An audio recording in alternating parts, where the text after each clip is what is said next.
I think Andrew McCabe has made a fool out of himself over the last couple of days, and he really looks to me like sort of a poor man's J. Edgar Hoover. He's I think he's a disaster. And what he was trying to do was terrible, and he was caught. I'm very proud to say we caught him. So we'll see what happens. Of fools. Your response? Wow. You know, you think someday you'll get used to this, and on some level you never do. I've been listening to the president lie about me since October of 2016, and he somehow finds new ways to do it. I mean, just 2 days ago, he tweeted that he had never said anything bad about my wife, which is remarkable. He's been calling her a criminal and corrupt for 2 years now. It's horrendous. But this one was really interesting to me. The president, and you know, he goes to his tried and true, you're a disgrace, you're a disaster, those things that he likes to say. But in this one, he actually starts talking about the IG investigation. Seems to make some effort to distance himself in a way from my firing, in a way that I find to be just patently ridiculous. Do you think there's a direct line between his statements and the tone he set about you and around the IG report into you that affected the outcome? Well, here's what I'll say, Nicole. Yeah, it was curious and certainly concerning to me when the president brought me up to Jim Comey on 3 separate occasions in those private meetings. He'd say things to Jim like, what's the story with that deputy director of yours? Does he have a problem with me? So from the very beginning, I got the sense that the president wanted me out of there. So for him to say today that, oh, it was somebody else fired him as a result of this IG investigation, it directly contradicts my own experience. And I would add, and something that I haven't discussed before, and I'm very careful, I have to be careful in the way that I talk about this, but I have seen the letter that the president wrote, purportedly himself, justifying the firing of Jim Comey. What does it say? In a rambling 4+ pages, it goes through all the different reasons why he is firing the director of the FBI. Now, I'm not going to go through all those with you, but I will tell you that one of them is he claims to want to fire the director of the FBI because of his failure to fire me. That was a letter written long before the IG had concluded their investigation and drawn their, I believe, false conclusions in that report that I'm still having to deal with. So for the president to say today that, oh, you know, we caught him and it's a result of the IG investigation is just simply contradicting the facts. Well, let me make sure that I'm catching all this. You've seen the letter that instead of this 3-page memo from Rosenstein, the president wanted to accompany with news of Jim Comey's firing? That's right. The president wrote his own letter that he, I guess, was thinking of delivering to the director, firing him. And it was that letter that the group gathered to discuss on May 8th, the day before Jim was fired. And in it, it includes his desire to fire him in part because he employed you as his deputy? That's correct. Jim's failure to fire me is cited as a reason why the president was firing Jim. And that letter was written by the president before you were ever interviewed by the Inspector General, correct? That is correct. That's pretty remarkable. Can you say anything about what you are accused of doing in the Inspector General report, or is that an ongoing matter? It's an ongoing matter, you know, and I would love to sit here and break out the report with you and go through it point by point. I have, you know, deep and substantive disagreements with their conclusions in that report. I will say this, it was the result of a process that was unlike anything I've ever witnessed in my FBI career. We know it to be a result that they rushed to get to before I was fired, essentially delivering the result that the president himself called for in his own Twitter messages about me and my planned retirement. So there are so many questions about not just the conclusions in the report, which I disagree with, but the process through which they were derived. And the section about you came out well before the rest of the report, right? That's right. That's right. And one of the unexplainable steps that they took was at some point their investigation of me over these disclosures, authorized disclosures to the Wall Street Journal, was cleaved off from the larger investigation and I believe rushed forward to try to reach some sort of a conclusion before I could retire. I want to ask you to do something. I hope it doesn't make you uncomfortable, but I haven't seen you read any of what you wrote. And the book is so well written, and everyone should read it. maybe on your paperback tour, you can come back and we can talk about your years fighting Russian organized crime, your years fighting terror. I mean, your description of your day on 9/11. I someday will have to put together what everyone working in government did on that day. Sure. But I mean, all that. But you write about. You write about Donald Trump and what you think he might know about the FBI, and I wonder if you could read starting right there. But I will say this. Donald Trump would not know the men and women of the FBI if he ran over them with the presidential limo. And he's shown the citizens of this country that he does not know what democracy means. He demonstrates no understanding or appreciation of our form of government. He takes no action to protect it. Has any president done more to undermine democracy than this one? His "I hereby demand" tweet in May 2018, ordering the Department of Justice investigations of the investigators who are investigating him. I can barely believe I just wrote that phrase, is a clear example. His demand for documents identifying confidential informants does harm to the men and women of the FBI on a fundamental level. It undermines their ability to build the trust that allows law enforcement investigations to take place in ways that I want to believe he does not comprehend. To think that he could recognize what constitutes a good thing for the men and women of the FBI does not deserve comment.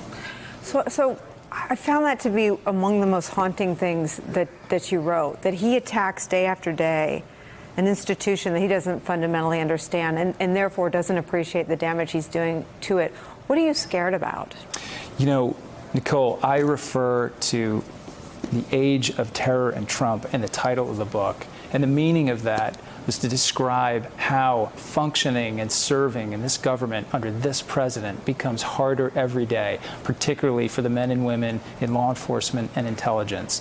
To have to do the dangerous, challenging, stressful work they do with the knowledge that their own president doesn't protect and support and believe in the work that they're doing has got to be soul-crushing. Does that analysis there, that he doesn't appreciate and support our democratic institutions, further your suspicion that he could be a Russian agent? It doesn't help it. I think that the president's behavior and his actions and his words are corrosive to the capable functioning of our law enforcement, of our system of justice, and our system of intelligence collection. And that makes America less safe.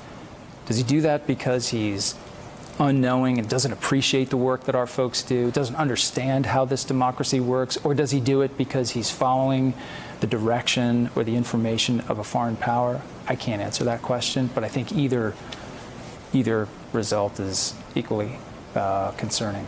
So the counterintelligence investigation you opened, which was a full investigation, not a preliminary investigation, That's right, was absorbed by the Mueller probe? It was. And do you believe that Robert Mueller has used all of those investigative powers to look at his income tax returns, to look at all of his contacts, to rely on the intelligence from all of our U.S. allies and understand whether or not your suspicions have been realized, whether he is a threat? I don't know what Director Mueller has done, but I do know Director Mueller, and I know his approach to investigations is aggressive, it is all-encompassing, and there is no stone that Director Mueller and his team will leave uncovered. Yesterday, the New York Times published, I called it an obstruction opus, a very comprehensive. It was impressive. Do you think that if the obstruction case is that damning, that it will be presented or revealed if they don't charge the president? I know they're not going to charge the president because we understand them to be adhering to DOJ policy that you can't indict a sitting president. But do you see the obstruction case being presented absent any conclusion that the president participated in a conspiracy with the Russians? I would like to see the results of that investigation in their most fulsome and robust form shared with Congress and to the greatest extent possible shared with the American people. I think that that's what this country deserves, to hear the results of what Director Mueller's found. I interviewed Jim Comey at the end of last year, and he was as forthcoming as you are, but there was one question he wouldn't answer. I asked him, we talked about Flynn. I have a Flynn obsession because he seems like, to me, he seems like the criminal that's most confounding. He had the authority to talk to the Russians about policy. He could have, as the new national security advisor, just change U.S.-Russian sanctions. That was in his purview. Instead, he lied about it when asked about it. And that made him, according to Sally Yates and others, a potential blackmail threat. That was among the reasons, that and lying to the vice president about those contacts. Sure. We know from the SDNY's sentencing documents in the Cohen case that that some of Cohen's testimony has been corroborated. It is found to be credible by federal prosecutors. And one of the things he's testified to is that the conversations about Trump Tower Moscow went on a lot longer than Donald Trump told the American public they did, than was represented. Why wouldn't Donald Trump represent the same sort of threat as someone who could potentially be blackmailed, but the Russians knowing more than we did? That's a great question. The basic theory is, of course, if the Russians know that you're lying to your boss, which is the case of Mike Flynn, that's something that the Russians could potentially hold over your head to influence you to do their bidding, essentially. Is there that same possibility of compromise with Donald Trump? I think you have to answer that question in the affirmative. A possibility. Can I tell you for sure that that's happened? No. Can I tell you for sure that that's what Director Mueller has found or will conclude? Absolutely not. But like all Americans, I anxiously await the results of that work. Is there anything that you've seen in terms of how some of the cases were farmed out to other offices that leads you to believe that these questions will be pursued for years and years to come? I think the way the cases have kind of been distributed to the relevant U.S. attorneys' offices is actually a very healthy sign. I think there is essentially no way to turn out the lights on this effort and walk away. Those cases will continue in the hands of capable prosecutors and agents. There will likely be matters that need to be continuously investigated, individually predicated investigations, kind of spin-off cases. That will need to be pursued after Director Mueller decides that his team's work is done. And I have every faith and confidence that the U.S. attorney's offices involved will do that work. Last question. How are you and your family doing? We're okay. We're okay. It's been an incredibly tough 2 years, and particularly this last year. But, Nicole, all families go through tough times, and this is ours. And I think, like all families that are challenged and have to step up to, have to endure situations that they never asked for and didn't deserve, this experience has made us stronger. I have two children who I am so proud of. They've had to kind of live with the president taunting and bullying their father on Twitter, which is just a strange thing for any mother. And mother, absolutely right. And they have emerged as independent and strong, and I'll say very politically aware teenagers. So, I'm just thankful to have their support and their love, and we'll get through it. What's next for you? I don't know. I'm really looking forward to kind of getting out for the first time and talking to people about these issues. This has been a pretty hectic week, but it's also been kind of exciting. I'm looking forward to maybe doing some speaking and kind of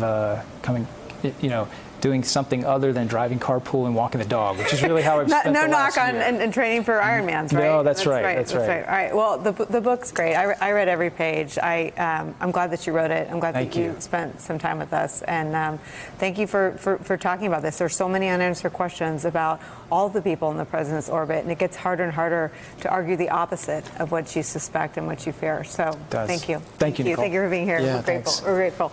Hey there, I'm Chris Hayes from MSNBC. Thanks for watching MSNBC on YouTube. If you want to keep up to date with the videos we're putting out, you can click subscribe just below me or click over on this list to see lots of other great videos.